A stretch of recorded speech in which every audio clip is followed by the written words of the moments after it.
Forum Borealis. Paradigm Expansion. Greetings from the north, all citizens of Earth. Very welcome to another episode in our series on breakaway civilizations and their covert space programs. Tonight we continue the timeline and explore the shadows of NASA. And who better to elaborate on this than the emeritus of this subject, Richard Hoagland, author of Dark Mission, which is state-of-the-art for all things NASA. Albeit we indulge in a three-part conversation, it is not sufficient for the forum's required depths, but it is a beginning, and in the future we shall dismantle this subject further, layer by layer. Today we browse through some of the essential basics. In addition, we get a few updates, including a new book on Mars. Hoagland has worked as an astronomy and space science museum curator, a science center assistant director, a NASA consultant, a science advisor to CBS News and Walter Cronkite, and for Coast to Coast AM, and as a press and government educator. Hoagland has cooperated with many researchers and scientists throughout the years and has been on personal terms with well-known people such as Walter Cronkite, Carl Sagan, Arthur C. Clarke, Brian De Palma, and Gene Roddenberry. In the early 1970s, he and Eric Burgess proposed to Carl Sagan the placement of a message to mankind aboard Pioneer 10. That was the first artifact to successfully escape the solar system into the vast galaxy beyond, carrying the plaque. Being a fan of Star Trek, he initiated in 1976 a campaign that successfully persuaded President Ford to name the first space shuttle the Enterprise. He was nominated for the prestigious Peabody Award of Journalism for his work with producing a joint NASA media event, and is the only layman to have received the Memorial Medal, International Angstrom Medal for Excellence in Science, directly from Angstrom in 1993, bypassing the Royal Swedish Academy of Sciences normal channel of Uppsala University, since that is only for academicians. Hoagland is currently principal investigator of the independent, non-profit space research, NASA watchdog and public policy organization, the Enterprise Mission, leading an outside scientific team in a critically acclaimed analysis of possible off-planet, intelligently designed artifacts. Their investigations have been quietly extended to include over 30 years of previously hidden data from NASA, Soviet, and Pentagon space missions. He has authored best-selling books on his 40 years of intensive research into the possibility of an ancient solar system-wide high-tech civilization. He was the first to present the face-on-Mars theory that there is water on our moon and on the Jupiter moon Europe, and is an avid proponent of the Torsion hyperdimensional physics. Apart from books, he also advocates his research through journals, videos, lectures, interviews, and press conferences. Richard's pioneer proposal of a parallel covert space program fits hand in glove with our series, and today we welcome his first contribution to it. After some lobbying and nagging, we finally are fortunate to have a legend in the field of the classified space program research as our guest today. And I am, of course, speaking of none other than Richard Charles Hoagland. Welcome to Forum Borealis, Richard. Well, thank you much. And you now have the distinction of being the first person to actually utter my middle name. Oh, I see. It's not a big secret, is it? No, not really.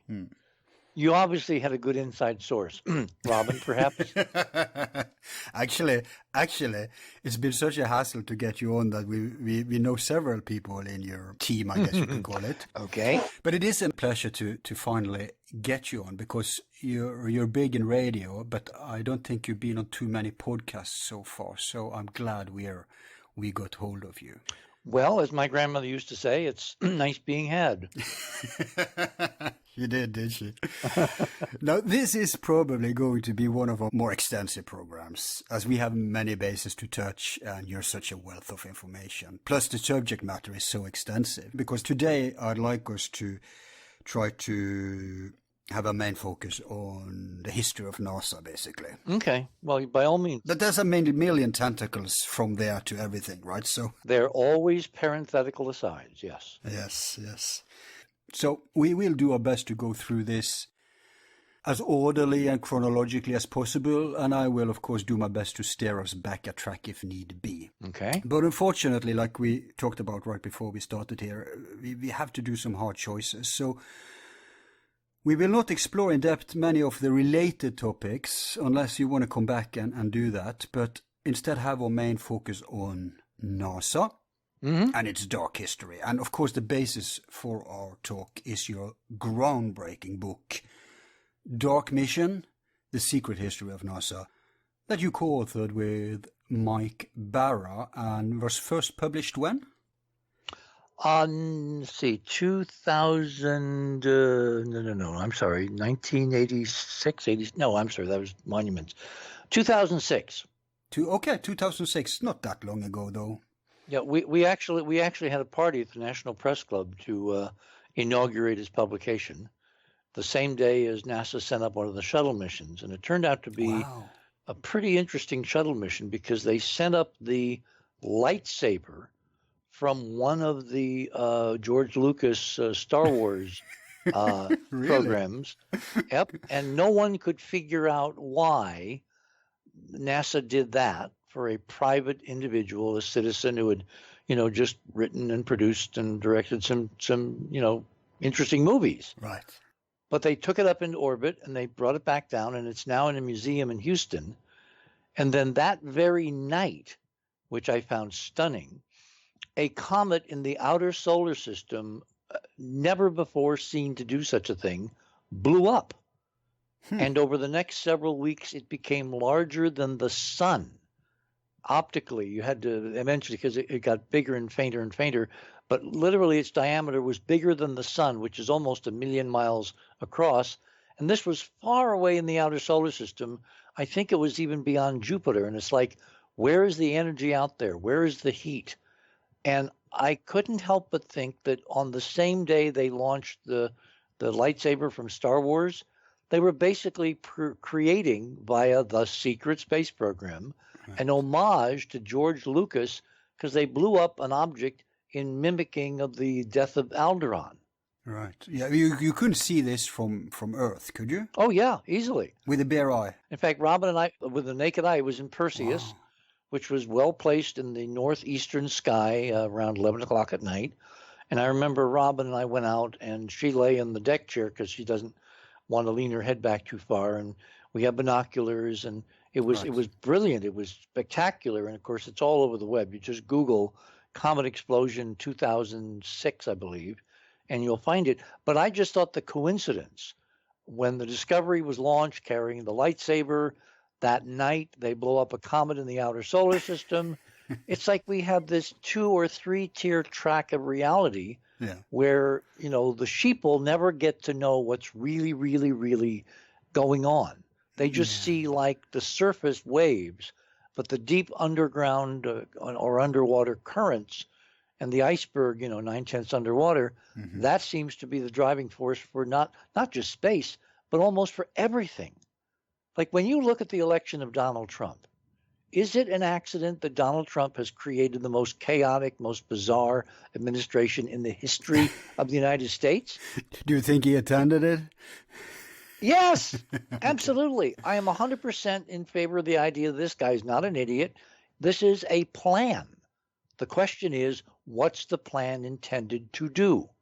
Like yesterday, he suddenly switched from loving Republicans to loving, Democrats. What was that all about? And all the Republicans. Yeah, he switched. He switched before that because he used to be a Democrat. Well, kind of, but he's also, in other words, he's the one guy you can't put your finger on, and everybody blames it's just himself, and I. I think there's a much more interesting, deeper agenda, and I frankly haven't begun to figure it out yet. Okay, maybe we can get into that. But you say coincidence. I mean, NASA is nothing if not into coordination, as we as we shall learn today, I guess. But yeah, I was going to say about your book, the revised and expanded edition. We have to mention that came out more recently. Yep. I actually gave away my original edition to a friend.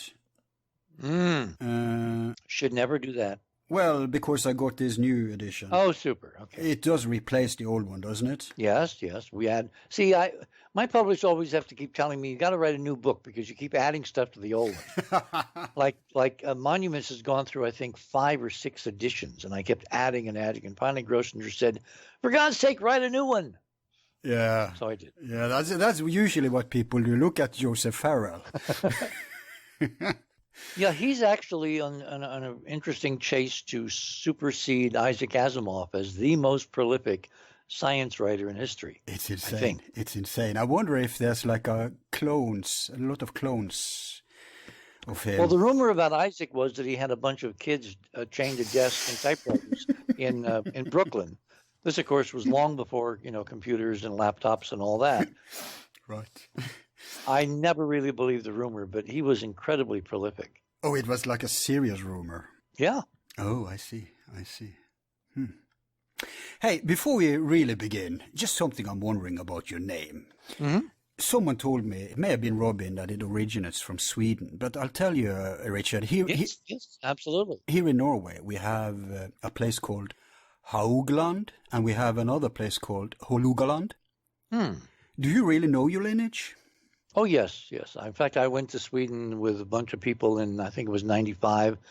I spoke, I was given a medal from the Angstrom folks. Right. I briefly visited Norway. Oh. We literally, our guest, our host rather, took us on a road trip to one of the checkpoints between your two countries. And we literally waved at the guard, drove into Norway, made a U-turn, came back into Sweden, waved to the guard again, and went home. Just so I could say I had been to Norway. Now, obviously, if someone were to really invite me to Norway, I would love to come. But it looked very similar to Sweden, I've got to say.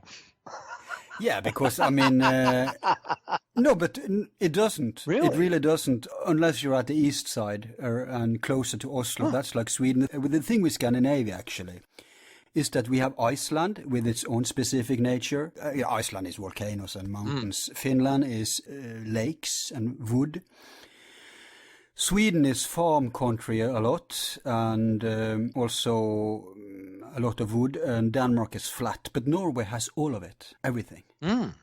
So Norway is, and I'm speaking objectively here, probably the best tourist goal if you're into nature. Interesting. Well, someday I will get an invitation, I guess, to speak in Norway, and I will gladly accept.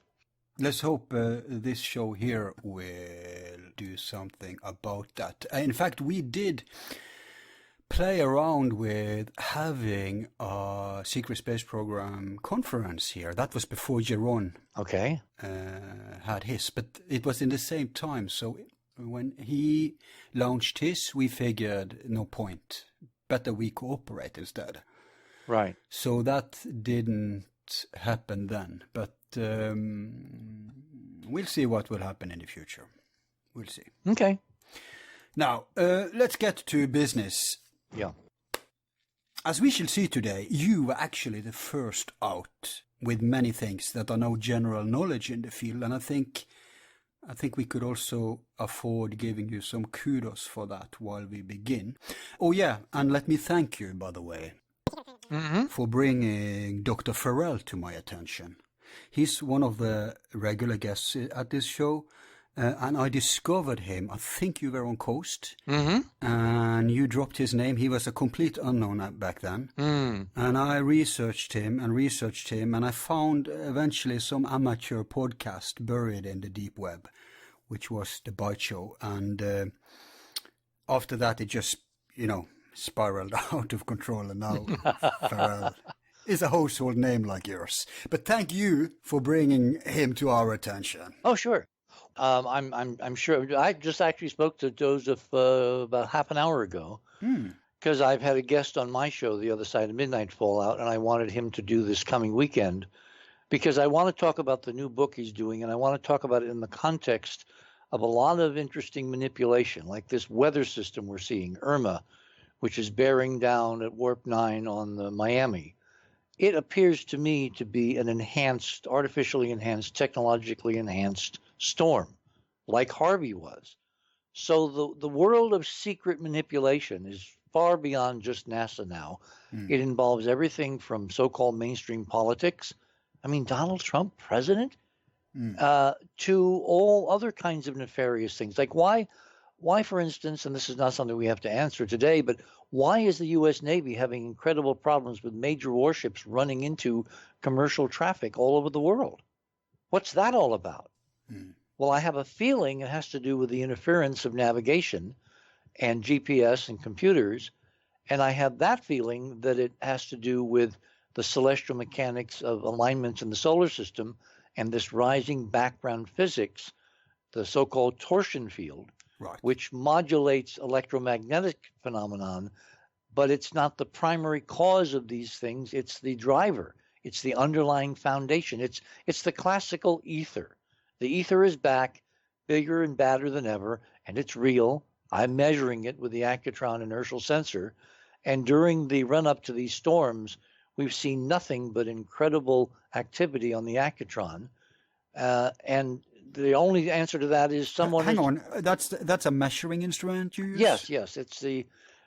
all right, let me go into this in some detail then. The Accutron inertial sensor is an amalgam of some technologies that I borrowed from my late friend, Dr. Bruce De Palma, who back in the 70s, who was measuring anomalous mechanics, rotating things, swinging things, pendulums. He was a physicist. He was very big into experimentation, massive, big experimentation.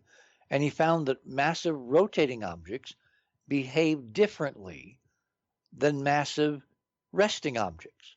And Newtonian dynamics does not deal with rotation. I don't know whether anybody really knows that, but it really doesn't. And therefore, relativity, which prescinded from Newtonian laws, it didn't really deal with rotation. But Tesla did. Tesla did, yes. So my friend Bruce De Palma, of course, decades before we became friends, in the 1970s on a farm in the middle of nowhere between New Jersey and Pennsylvania, is building a laboratory where he's rotating massive 30, 40, 50-pound weights and spinning them while they're rotating. Wow. And he found all kinds of incredible anomalous behavior that was not reported in any of the textbooks. And he went to MIT. He was an MIT grad. So he tried to take these anomalies to some major physicists at the time, one of them being a guy named John Wheeler at Princeton. John Wheeler, your audience may remember, is the physicist who coined the term black holes. And Wheeler practically threw him out of his office. He did not want to know any of these anomalies, either because he was terrified of the implications or because he already knew about them and knew they were part of a whole class of suppressed science. Yeah. Can you spell Nazi Bell? Exactly. So what Bruce kept doing was doing these experiments, and one day he rotated a big weight on a turntable, something like, I guess, 30 pounds. It was a concrete disc.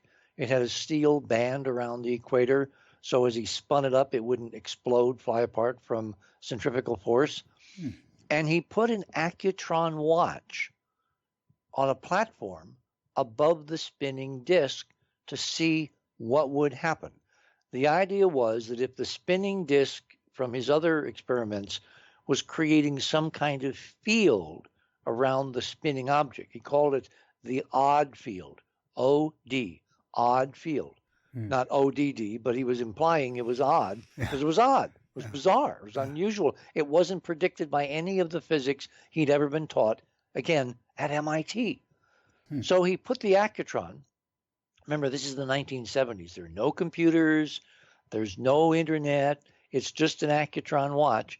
And what he did is he glued it to the face of a West clock electric kitchen clock.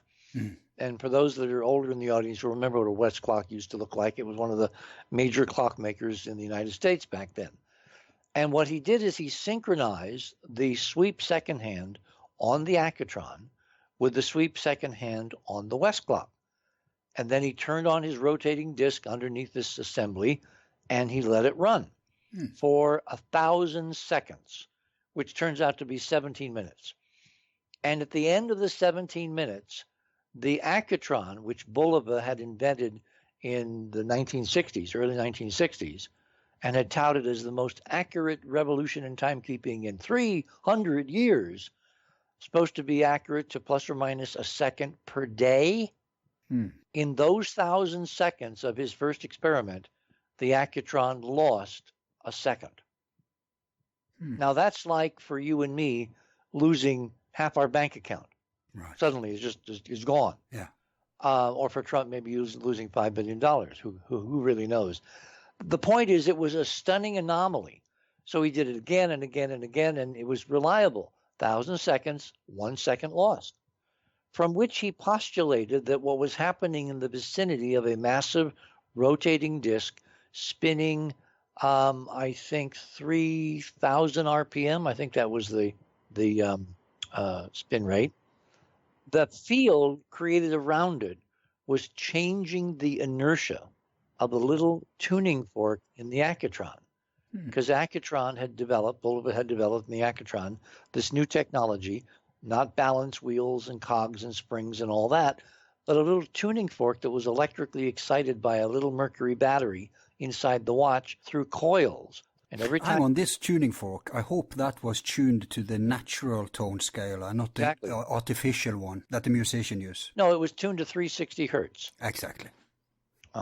And it was cut, literally, you can cut metal so it will resonate at its natural frequency for a given size and all that. So everything was in resonance, but the field around this rotating concrete disc spinning at like 3,000 RPM in 1,000 seconds caused the watch to lose time by a whole second. Remember, it wasn't supposed to lose that or gain that in a whole day, 24 hours, which is 24 times 60 times 60 seconds. So from this experiment, what I did several years ago was to update it using electronic sensors and using computer technology to track the graph waves of the display of the frequency output. And I have now a little portable inertial sensor that I have taken with Robin all over the world. Right. I've heard you talk about it, but have you ever made it into a product that people can buy or? Well, we're kind of looking at that. The thing is that, in order to make something that's going to work in the field, it's got to be developed by millions and millions of dollars behind it, and then it's got to be tested by commercialism and all that. The accutron, the only problem with the accutron is that Bulova stopped making them like 20 years ago. So the only place you can find them is on the web, and they're pricey, and they're very hard to repair if you do something dumb and stupid like drop it on the floor, or and they have very incredibly fine wires in those coils. So it requires an accutron specialist, of which there are only 2 or 3 that I found on the web. So it's not something you could really, unless it was just a small handful of people, you couldn't really commercialize it unless you replace the accutron with some other commercially well-developed and tested system of a vibrating mass in a sealed container. And I haven't really had the time to go and look at all that, because the accutron worked very well for us because it was developed by Bulova. It basically has stood the test of time, pun intended, and it's very portable. It's like John Cameron Swayze's old Timex commercials, take a licking and keep on ticking. So the Accutron for my use is very useful.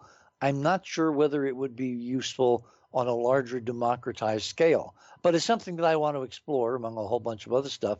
And we just haven't had the time or the resources to. Yeah, you can make it sustainable. There's always people who have different usage of it. One thing is just random consumers, but there's a lot of fields this can be applied to, especially if you're right that it's actually measuring torsion effects. And I have to say also, De Palma is the brother of the famous director. Brian De Palma, I guess is his name. Mm-hmm. Brian De Palma. But if this was in the 70s, it was before his brother became a household director name, I think. Well, what's interesting is that Brian De Palma is this famous director, and he and Bruce kind of had this love-hate relationship over the period of their lives until Bruce died very tragically in New Zealand back in the early 1990s. Under, I must say, somewhat mysterious circumstances. Yeah. Unless you're on the ground and you can do the detective work, you don't really know. But it's just kind of prominent that he was working on another technology when he up and died under, again, mysterious circumstances. But his brother, Brian De Palma, did a movie which turned out to be a hidden homage to Bruce's physics work. Nice. And that was the movie Mission to Mars. Yeah, I love that movie. Because in the movie, remember the opening scene is the tornado in Cydonia, mm-hmm. which of course kills a couple of astronauts, and then there's a rescue mission mounted from Earth to go and find the survivors. And hey, did they really name Cydonia as the place? I don't know whether they named. Well, they didn't name, but ultimately the whole movie resolves to the face on Mars, right, so it had right. to be Cydonia. Yeah, of course. Yeah, but as part of that movie, again and again and again, there's sequences of rotation, which is the hallmark of hyperdimensional torsion field physics. Mm. Like, remember the dance scene between the two astronauts in the spacecraft headed to Mars? Mm. Then, no, I don't remember. Okay, no. well, there's a rotating dance scene in zero gravity, and there was the tornado in the beginning that kills the astronauts. That's rotation. There's a couple of other examples, but the most stunning example, and again I have to give a little backstory here, the hallmark of the whole torsion field physics is a number called 19.5. 19.5 degrees. That is the angle of a tetrahedron, a four-sided, four-pointed geometric form placed inside a rotating sphere, like a planet, and it predicts that you'll have upwellings of energy where the tetrahedron touches the sphere on the inner sides at 19.5, either northern hemisphere or southern hemisphere. And all over the solar system, we've been documenting over the last several decades these geophysical energy phenomena erupting at 19.5 north or south. Yeah. Give you some examples. The big Hawaiian island chain, the big island itself, Hawaii with Mauna Kea and Mauna Loa, 19.5 north. All right? The great red spot on Jupiter, a spot bigger than the planet Earth that's been there for over 300 years. Which is rotating. 19.5 south. The great dark spot they found on Neptune when the Voyager spacecraft in 89, I think, flew by Neptune, that turned out to be at 19.5 south, and on and on and on over the whole solar system. So 19.5 is a critical number that is kind of like a significator, a code for this physics, shorthand. It's actually, we were always rounding it up. It's not really 19.5, it's 19.47, okay? So back to De Palma's film. There's a key sequence toward the end of the film where one of the astronauts has been prepping the Earth return module to take off and leave and go home to Earth. And the crew is stuck inside the face on Mars, exploring. Yeah, I remember that. And they try to radio each other, and there's interference because they're inside the base and they can't get, and the poor astronaut sitting there in the capsule is counting down because, of course, you can only launch with rockets and certain launch windows. And if you miss your window, you're stranded. So he has to go. He has to leave at the appointed time. And they give a close-up shot of his arm with the spacesuit on and a digital watch. Right. And it literally is focused in on 19.47. 19.47. Okay? Even. Wow. 19.47. So he's clearly, De Palma's clearly connecting his brother's physics, my collaboration with his brother's physics, et cetera, et cetera. That's a wink, if ever there was one. Now, if you go to the web and you find a copy of Mission to Mars by De Palma now, and you spool it down to that key scene, that scene has been changed. Okay. Now the close-up shot of the watch on the arm of the astronaut counting down is not a digital watch. So you don't see the letters in red blinking 1947. It's a sweep second-hand watch. And unless you knew what you were looking for, you'd never notice 19.47. So someone censored De Palma's movie to forbid people from seeing the criticality of 19.47 in the context of the film. Hey, did that happen after you started to talk about it publicly? Yeah, absolutely, yeah. But, okay, 19.5, just so people know, this isn't something that you or Brian invented. It's a mainstream thing in sacred geometry, Platonic solids. It's established. Oh, absolutely. It's been documented for hundreds of years. No one's known why it's important, though. And what I figured out, was that the energy in a rotating stellar, because it applies to stars too, like the sun.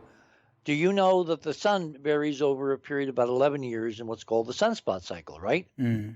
During the peak activity, you've got flares, you've got sunspots, you've got coronal mass ejections. Yeah, but there's cycles within cycles. I mean, there's many. It cycles over about 11 years, and then you have a low point, very low activity in the cycle. We're coming up now to the low point in the so-called sunspot activity cycle. Well, at the peak of the sunspot cycle, the sunspots and all the activity on the surface of the sun that accompanies them, the magnetic flares, the coronal mass ejections, all the explosions and incredible streamers, and all of this occurs at two latitudes straddling the equator, 19.5 north and south. So the very energy cycle of the sun is a hallmark of this physics if you know what you're looking at. And De Palma put that in the film, and somebody took it out in the editing room and put in another scene that, unless you understand the significance of that number when the sweep second hand passes 1947, you'll completely miss the point of that scene. And obviously De Palma did not do that, or if he did it under duress. Hey, is there evidence for the original scene? Is there evidence for what? For the original clock? Did anyone? No, I've looked and I can't find it. I know it was in the theaters originally because we went, and watched it. It was in, when they would run it on television. I recorded several versions. Unfortunately, they've gotten wiped on VCR changes and cable box changes over the years. So unless I'm living through a Mandela effect, unless I, really, I mean, could be. By the way, I could use for the other side of midnight a good recommendation for somebody to talk to about the Mandela effect. I'm getting a whole bunch of people sending me emails telling me they're seeing differences in their history from what they were used to. It's amazing. It's all over the place. So who is doing the work? Who's the kind of go-to person in the Mandela effect, like Joseph? We haven't talked about it. Maybe Joseph, but if any listener out there who knows who to recommend, contact us and I'll forward it to Richard. Hey, we've already talked us away from the topic. I have to steer us back, Richard, although this is very interesting. Very interesting. My first official question to you is, where were you when man made a small step and a giant leap? Oh my gosh. So we're talking about July 1969, the evening of July 20th, 1969. I was in a huge aircraft hangar kind of overlooking the Pacific Ocean with a crescent moon hanging over the Pacific, dappling the water with moonlight. and I was standing side by side with Robert Heinlein, the Dean of American Science Fiction. And I was there with him because I had invited him on as a guest for my consultancy with Walter Cronkite and CBS News. I was the official science advisor for the Apollo program to CBS News. And so I had invited Robert Heinlein to be on, with Walter. And it's so funny because the producers all looked at me and said, "The Dean of what?" They had no idea who Robert Heinlein was. They obviously, in their misspent youth, had never read a book of science fiction, let alone a book of Robert Heinlein's. So my claim to fame at CBS really all boils down to getting Robert to be on the show that night when mankind again, because now, of course, we know it's not the first time, when mankind again in the 20th century set foot upon the moon, left artifacts, and looked at the Earth and realized that it would never, ever, ever be the same. And just to the youngsters out there, Walter Cronkite is this legend in mainstream television back in the day.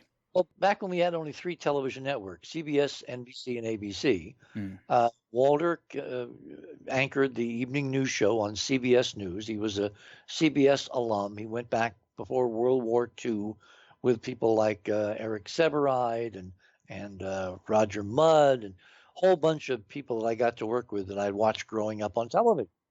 I mean, that was an incredible thrill to be advising Walter Cronkite, who during the Nixon years was dubbed the most trusted man in America because he told it like it is. I mean, that wasn't fake news. He came back from a visit to Vietnam, and he basically told the president and the country, it's lost. We need to get out. And the president said in meetings we now have minutes of, he said, well, if we've lost Walter Cronkite, we've lost the country. And that's why the Vietnam War wound down. Can you imagine any major network anchor these days having that ability to literally voice the voice of the people and say, get out, and the presidency and the country followed suit? No. Mainstream media is dead, so it won't happen. That was a special time. But even before this, when was NASA founded, by whom, and why? Okay, well, after 1957, which I remember vividly because I was running around with my dad and my brothers and sisters, and we were hawking pies that my mother would make in the kitchen of our little restaurant. And I remember seeing Sputnik 1, with a pair of binoculars borrowed from one of the guys on whose front lawn we were standing, who had bought one of my mother's pies. And so 57 to me was an epic year because I saw with my own eyes the first spacecraft put in orbit by human beings in thousands and thousands of years. We always have to keep bracketing that because people don't realize we've done all this before and before and before. Yeah, and we'll get to that according to my notes. But 57 in the 20th century for us was the first time. Yeah. So that spurred a huge revolution politically. It was basically, I can't think of a modern analog for what it did to American society. Because up until that point, following World War II, we felt, fat and sassy. Americans were the leaders of this. They were the leaders of that. They built the best this, the best that. They had the newest cars, the biggest tail fins. They won the war, they thought. We won the war. Democracy had defeated the commies, et cetera, et cetera. So we were cake of the walk, as they used to say. And then suddenly these upstart Russians, these technological, backward, primitive Russians, did something that the vaunted Americans could not do. They launched a spacecraft into Earth orbit, Sputnik 1. And this little beep, beep, beep, beep, beep, beep, every day, every 90 minutes as it went around the world, basically shouted that America was not first. Well, of course, Americans reacted like Americans always do when they're second. They were determined to become first again, which, of course, is what we did. We landed on the moon first, beat the Russians, et cetera, et cetera. But what that did in 57 was set in motion a series of political events where all of the military services, back then, there were no civilian space programs. There certainly were no, corporate or private enterprise space programs. There was the military. There was an Air Force program. There was an Army program. There was even a Navy space program. Can you imagine the Navy launching rockets? Anyway, there was this fierce competition between military services, and nothing was getting done. Hardware was being built on a breakneck timetable. It would launch, it would fail, it would fail. It was really kind of very disappointing as a kid, 11, 12 years old, growing up and seeing all these failures from supposedly America. We were number one, right? So enter General Dwight David Eisenhower, i.e. President Eisenhower, and in July of 1958, just about almost a year after Sputnik, which was launched in October of 57, he creates a bill for Congress creating NASA, the National Aeronautics and Space Administration, as a civilian space agency. So he's the one insisting on this being civilian. Exactly. And the idea was it was going to be civilian, so it would get it out of the hands of all the military services, competing and losing focus on their main mission was to defend the country. Space to them was kind of like, blue sky. It was that frontier. It was glitzy. It was high profile, but it didn't really, how could you justify a space program for the Army? Were we going to put Marines on the moon if you were the Navy? Were we going to, launch Air Force fighters to Mars? No. So he created this civilian space agency called NASA. The Space Act was voted up by both House and Senate. He signed it in July of 1958, and that was the formal beginnings of NASA. Now, what of course nobody knew, because back then there was no internet, you couldn't access the charter easily. Now you can just Google, NASA space charter, and it will spit it right out in your computer. Buried in the fine print in the Space Act was the little known reality that in fact NASA is not a civilian space agency. Exactly. And aren't you actually one of the first to bring this to people's attention? Oh, probably. Because you were very early talking about this, and it's so important because even today, at least here in remote Norway, so many people regard NASA as the final authority. They trust them. They don't do it with CIA, but they do it with NASA. But everything changes if NASA actually is under the DoD. Well, it's all about branding. I mean, if you go and read the charter, and you can go to the enterprisemission.com website, and you can actually look up the NASA charter. It's there on our website. In the fine print, you will see that there are several provisions where the national security and the national security adjunct of the presidency has final veto over everything that NASA can release. In other words, unless it goes through the national security doorway, no NASA data can be just released by the agency by itself, which means the military, the DoD, the Department of Defense, has final veto through the president's national security advisor on whatever NASA releases. So everything you see from NASA has been nicely and carefully sanitized so it will not impact national security. So what could possibly impact national security by measuring, let's say, the radiation at Jupiter? Well, it's not the radiation at Jupiter. It's the artifacts on Jupiter's moons that the cameras on the unmanned spacecraft have photographed, which NASA is very deftly ordained to remove, to censor, before they put out the pictures. And once you have that in place, once it's legal for censorship of NASA's civilian data, then all bets are off. How can you trust, without a lot of background checking and cross-correlating, that anything that NASA gives you is the full truth, the whole truth, and nothing but the truth? And add to this, another thing that I think you were one of the first to at least popularize to people's attention, and that is that Brookings report that they commissioned. Right. That adds to the secrecy. Can you just give us a brief outline of what that's about? Yeah, and again, you're right. I was the first one to make a big deal of this. Brookings was a think tank study that, the reason we call it Brookings, it was commissioned by NASA after Eisenhower formed NASA in July of 58. The agency turned to these think tanks. There's a whole genre of institutions, so-called academic institutions, that grew up after World War II the Rand Corporation out in Santa Monica, Brookings down the street from the White House in Washington, the Hudson Institute run by, I forget his name, up in New York, Hudson, New York. They were all kind of civilian academic ensembles of brains, eggheads they were called, that would give advice to military authorities, to the civilian power structure, to the White House, to Congress, whatever.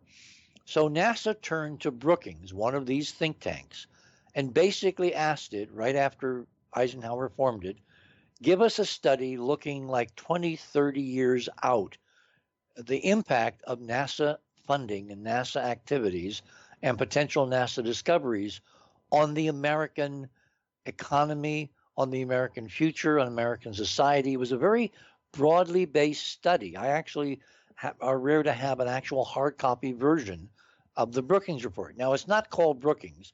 There's a formal title, and I would have to go and search. It's something to do with the future of peaceful exploration of outer space. When we come to a break, I'll go and look up the actual title. Mm-hmm. But you can Google Brookings report, and Google's very intelligent now, so it will find the Enterprise mission. And if you use Brookings report, Enterprise, it'll take you right to the pages on the Enterprise mission website where Brookings is reproduced in GIF format. I did this specifically so that we had a copy of the actual pages of the report, so people couldn't say, "Oh, you guys had altered it," in some kind of web program. Yeah, that's important because the debunkers always tries with those cheap shots. Just let me add also that Enterprise Mission he's mentioning here is the name of his website. So that's what you're referring to when you say Enterprise Mission. Yes, enterprisemission.com. Just Google that. We'll take you. And as I said, add Brookings or Brookings report. But it was the longer title was something about the peaceful uses of outer space. Okay. And they looked 20 and 30 years out, and they had a huge panoply of experts. They had economists, they had military folks, they had agriculturists, they had meteorologists, they had electronics people, they had academicians, they had research scientists. They had a very... And what was their mandate? To basically examine NASA's impact on the American society 10, 20, 30 years in the future. That's now. And one of the participants was a gal that I worked with at the American Museum of Natural History many years later. Her name was Margaret Mead. She was a very well-known anthropologist. She had done her PhD fieldwork in the islands of American Samoa in the Pacific Ocean back in the 40s or 50s. So she was, and she ultimately wound up at the American Museum of Natural History, so I would encounter her stomping around in the halls at 2 or 3 o'clock in the morning with her big, iconic cane. And we would have these very interesting discussions. Well, her attitude really permeated Brookings, because in the Brookings report, beginning on page, I can remember this from heart, page 216 in the report, she wrote and mandated an inclusion of a whole series of caveats to where if NASA ever found evidence of extraterrestrial intelligence, and back in those days UFOs were big, the recommendation from Brookings, had a frog in my throat there, here in a dry desert too, amazing. The recommendation of Brookings was that they should not tell not just the people, but even the scientific community. And the reason was Margaret Mead was terrified that even the knowledge that we were not the best and the brightest, that the human race was not the top of the heap, would so undermine our character and our resolve and our morale that scientists would no longer go to work, people would no longer occupy jobs because basically life would not be worth living. This was all her anthropological projection for what happened to the natives in American Samoa when Americans moved in with tanks and gasoline and electricity and fans and air conditioning and all that. That we as a planet would basically shrivel in the face of superior intelligence, particularly for scientists who would feel that, well, everything had already been discovered, so why should they bother showing up to the lab? Right. I mean, she was so paranoid, and this This perception permeated that section of the Brookings report to the point where I believe it became policy. Actually, it became a great excuse for policy, but that's another discussion. Hey, did you reprint this in your book? Oh, yes. Yes. So they can get it there. It's in Monuments of Mars. It's in Dark Mission, but most actively it's on the web, for free. Yeah. You just go Google the enterprisemission.com Brookings report, and it will take you right there, and you can read it, because what this was a license to cover up everything for NASA.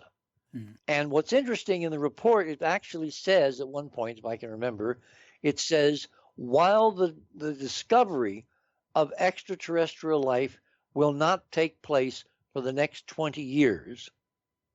And I've always thought, how did they know in 1959 that we would not discover, NASA would not discover evidence of extraterrestrial life for 20 years?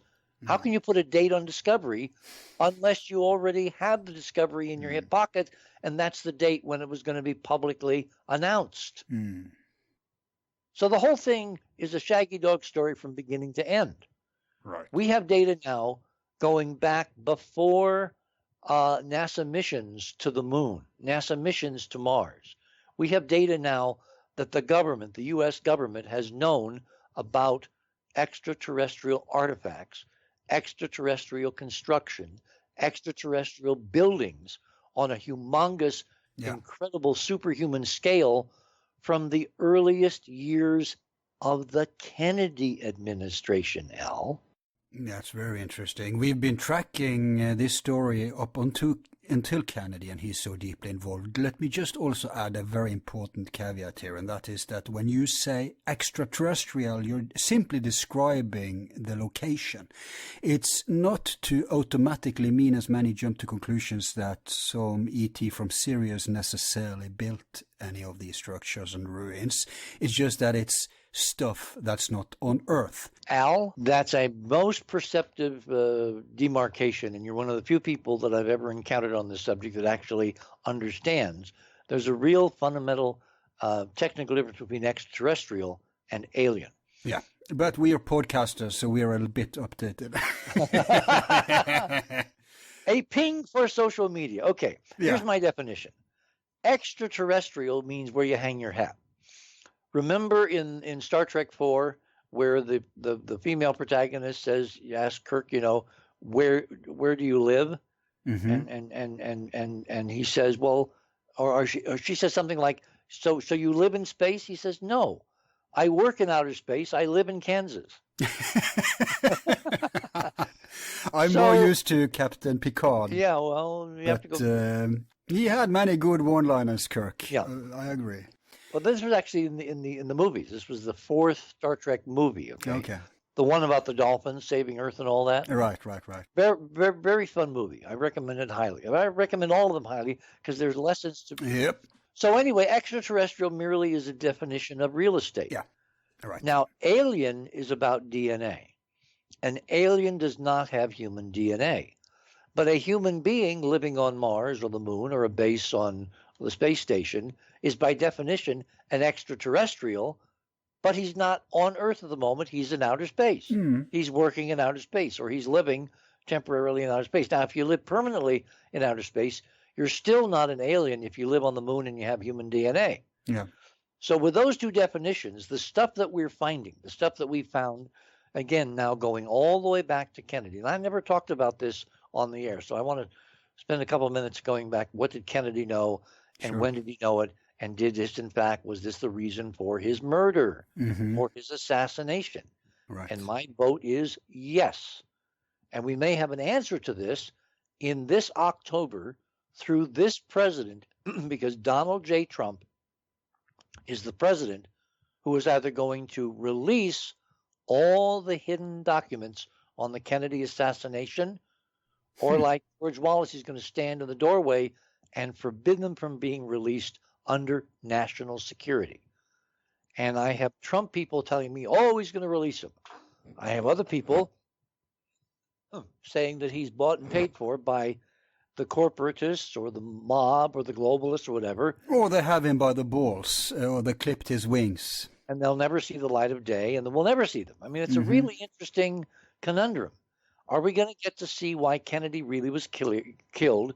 And I think it was because of what he found in outer space, having nothing to do with the mafia, nothing to do with the Russians or Cuba or anybody. It's the fact that he was going to share what they found with Khrushchev.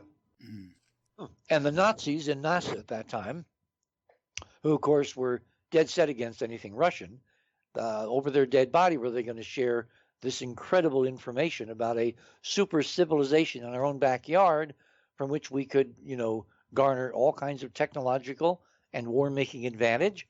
They didn't want to share that with the Russians. We were in this loggerheads, till death, do us part kind of confrontation with the Soviet Union, with the communists. And so when Kennedy proposed sharing, remember in September of 63, he went to the UN and he actually gave a speech where he talked about inviting the Russians to go to the moon with us. Yeah. And weren't you the first also to drop the bomb that Khrushchev and JFK had secret talks about cooperation behind CIA's back? Yep. If you dragged up his son or something into the... Well, what happened is his son, I forget his first name now, is a professor, I believe, of history at Brown University.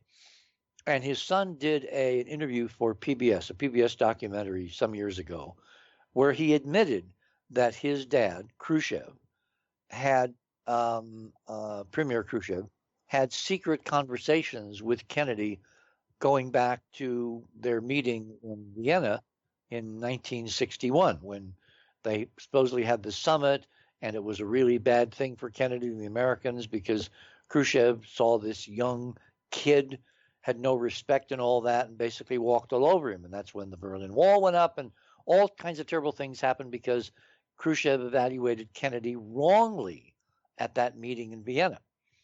He apparently reassessed his assessment after the Cuban Missile Crisis because he saw a stern, steely president, but with openness and a willingness to negotiate and a flexibility against the Joint Chiefs of Staff, who were all under the aegis of Curtis LeMay, pounding Kennedy daily to basically bomb the hell out of Cuba. And of course, we now know from McNamara, who was Secretary of Defense back in those days, that the Russians had introduced tactical nuclear weapons into Cuba on some of those missiles. So if the Air Force had bombed Cuba, the Russians would have launched the missiles and we would have dissolved in World War III, and I would not be having this conversation. So after the Cuban Missile Crisis, Khrushchev reevaluated, which shows us how bright Khrushchev was. And he realized, and he told his son, strolling through the gardens of their dacha outside Moscow, and this is reported again by Khrushchev's son at Brown University in this PBS documentary, that he said, now Kennedy is a man I can do business with. So 12 days before Kennedy was killed, Khrushchev accepted his offer to go to the moon in the Apollo program together with the United States. Exactly. A joint program. And 12 days later, he was killed. And then a few months after that, Khrushchev is put under house arrest and removed from the power structure because obviously the deep state around the world, the guys that really run the planet, they could not have an end to the Cold War except on their timetable. Yeah. And to the youngsters out there, remember that Khrushchev was perceived eventually as what Gorbachev ended up being perceived, namely as a reformist, a more benevolent Soviet leader, unlike these mainstream Soviet leaders that were shadows of Stalin, if you like. Like Brezhnev and those guys, yeah. Yeah. So this is significant. Both of them in the same timetable are wiped out of the equation right after they cooperate. Yeah, because they wanted to cooperate in going to the moon. Now, what's on the moon? Why is that such a taboo? Precisely. I have found evidence, and I've had the evidence stolen, which is a kind of an interesting story, on Earth satellite reconnaissance images. Remember back during the height of the Cold War, when Kennedy is coming in and Eisenhower is going out, the transition in 1960, the election of 1960, our biggest fear was that the Russians were going to either come across the North Pole with huge fleets of bombers and wipe out the United States with atomic weapons. Yeah, the Red Scare. Or they were going to send missiles and do the same thing. So Eisenhower had proposed to Khrushchev in those years that they have what was called an open skies policy. And Khrushchev, in other words, we would fly airplanes over the Soviet Union.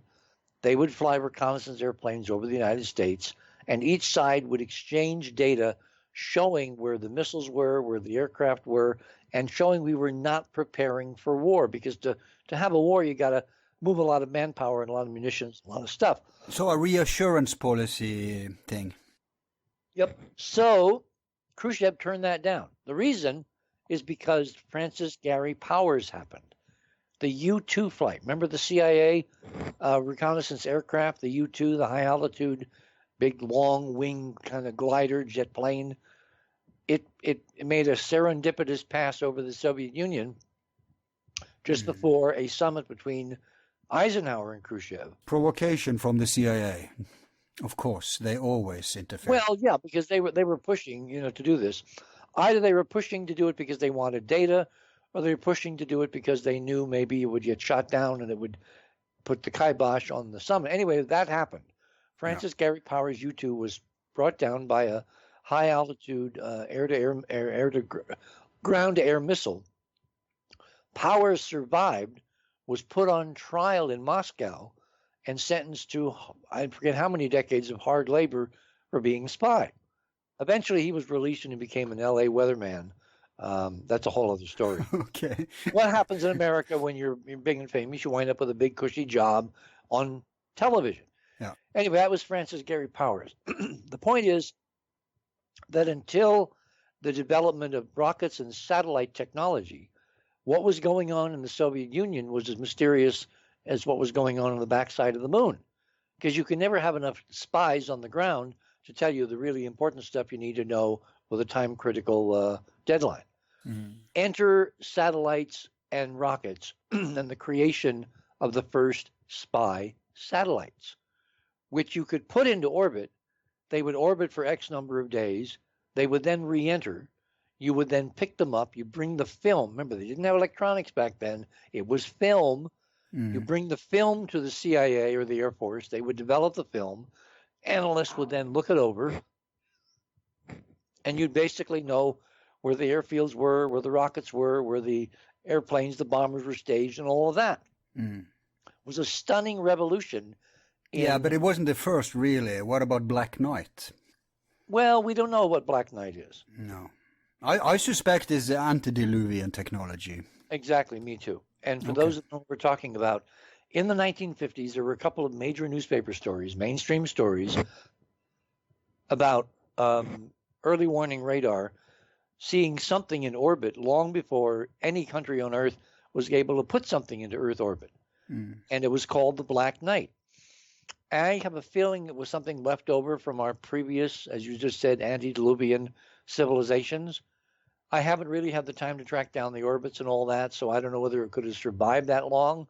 Oh, there's so much attention to it now. You should really do it, actually. Even Pepsi Cola has it. Well, there was attention for a while, and then it all went away. Oh, I know, but everybody's interested now. More people than ever knows about it. But being interested and having real data are two different things. True. You provide the data, and we provide the interest. How does that sound? In my copious spare time, I think we have more pressing issues than Black Knight. Maybe. And maybe Black Knight will be rediscovered by Elon Musk's private space program, or Bezos, or that would be cool, or one of those guys. Yeah. The point is that if there was one, there should be more than one. If this is another parenthetical aside, if in fact we're not the first high-tech civilization on the Earth, are you all right? I'm just have to clear my throat. Oh, okay. You just have many examples of previous high cultures which could create space programs and send spacecraft all over the solar system. Yeah, what about all this space junk, so-called? Maybe there's, Well, some of the so-called space junk, because it wouldn't be operating after thousands or tens of thousands of years, it would be junk, but it would be artificially created junk, not by aliens, but by previous extraterrestrial human cultures, which had spread out, occupied the solar system, colonized various places, set up bases, set up outposts, set up ships, set up space habitats, and then died.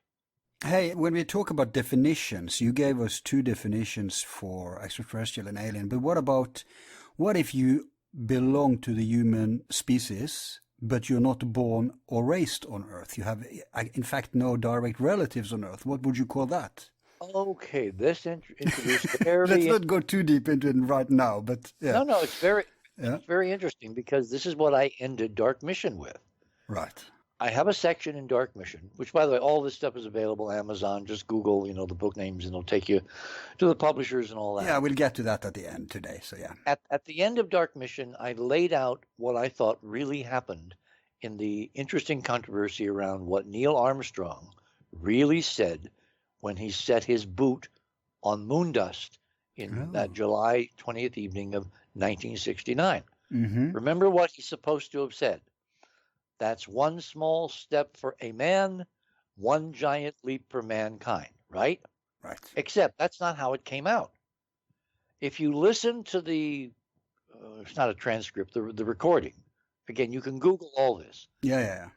Pull up Neil Armstrong's famous first words for setting foot on the moon. That's one small step for man, one giant leap for mankind. And what I do in Dark Mission in that chapter, the end chapter, is I take apart that phrase, because there was a lot of controversy. Oh, the A got hidden under some kind of static or some kind of interruption. No, if you listen to it, it's crystal clear. He says that's one giant step for man. I get it. So I get it. That's a huge difference. Yes, of course, because it means in the context, human race is not man, it's mankind. It's like man. Man is all our other relatives, and cousins, and aunts, and uncles, and great-great-great-great-grandmothers, with the human genome spread across God knows how many thousand light years of the galaxy. And what he was saying in code was, guys, we've joined the club.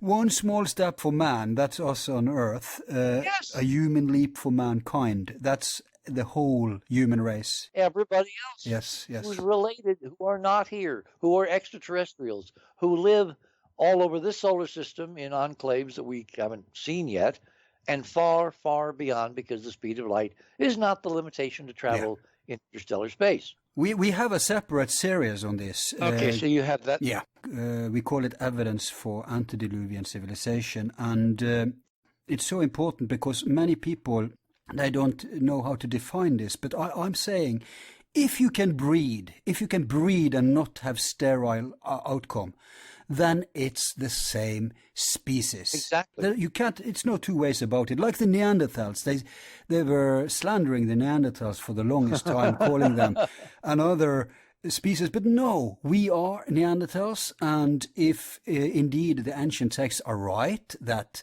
the so-called gods could breed and have children with, and what it was, the Egyptian civilization where they had a line preserving the blood of the gods.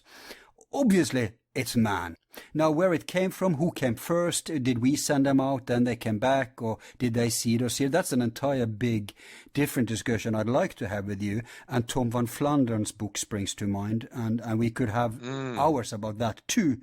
But just for the sake of record, I think it's important to distinguish. Al, absolutely. And as a matter of fact, this whole conundrum is going to be dealt with in our latest book that I'm doing with 6 other authors. Wow. Our bridge crew of the Enterprise mission. Yeah. And it will be out hopefully by Christmas. I thought it was going to be out earlier, but we have so much data to pack into a small amount of space. It's taken a lot of time to sort out which we print and which we save for the next book and the next book. But yeah, we're going to deal with the origins of humankind, of man, in this book. And in fact, we have evidence now that someone came to this solar system. They kidnapped proto-humans, hominids, Homo erectus. Right, right. They took them to Mars.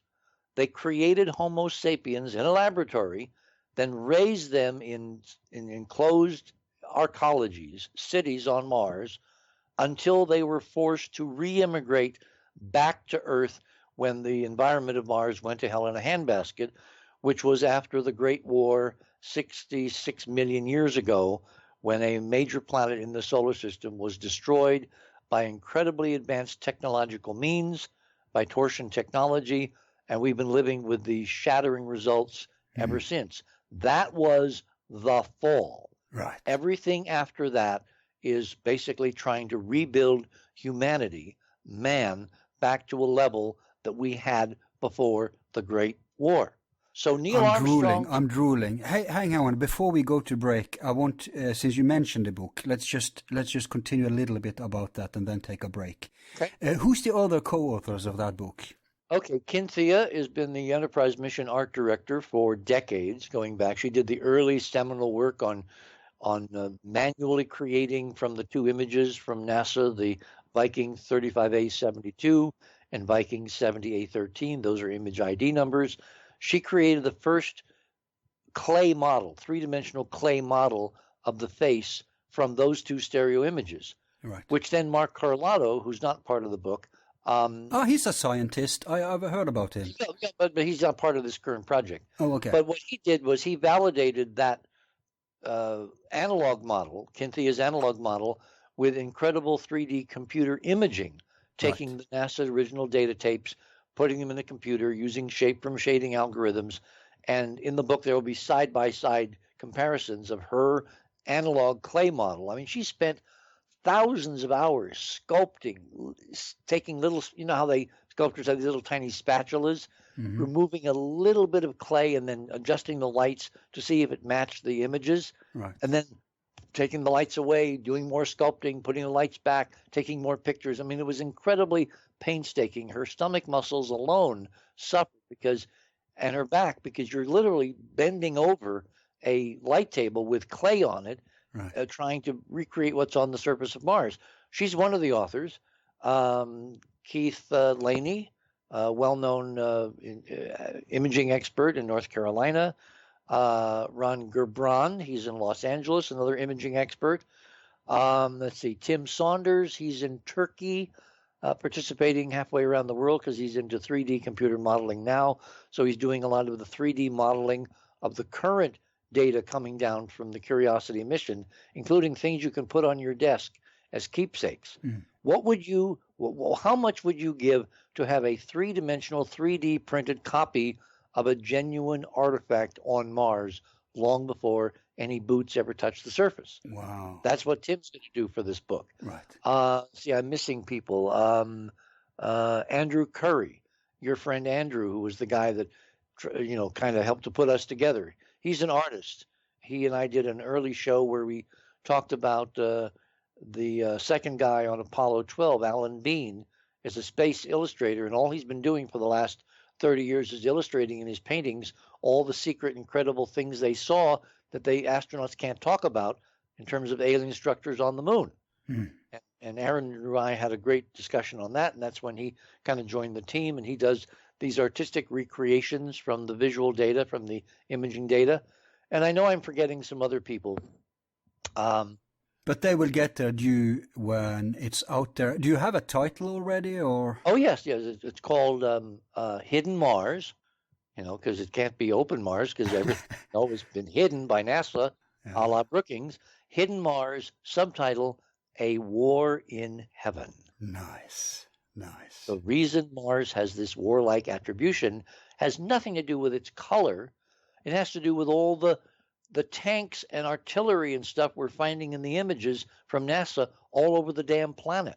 And Dr. Brandenburg substantiates this paradigm. So, yeah. Yeah. He has two so-called nuclear events, although I have some issues with some of the technical aspects of John's work, because I have a feeling that Torsion could explain what he's trying to explain with old-fashioned nuclear weaponry. But I guess he has to stick to the available paradigm, right? So... Well, not really. I mean, but he's not really conversant with the torsion physics. Oh, okay.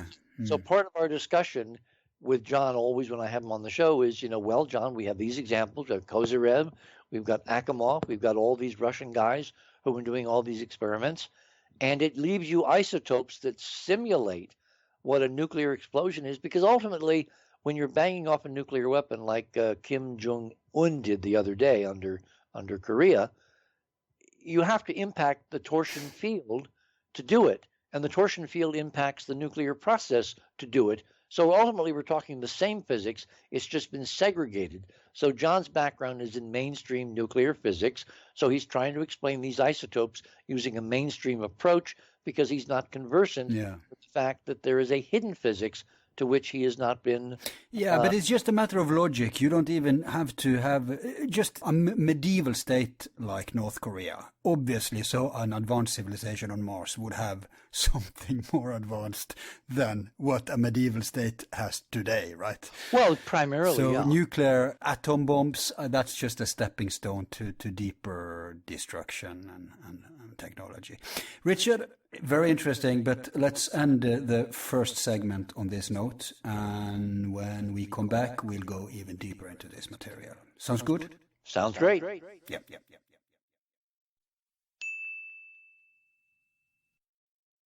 All of our files are free and will remain free. If you like the show, you can show support by donating $1 to help with expenses. Just use the PayPal link on our website, YouTube channel, or Facebook page. Thanks.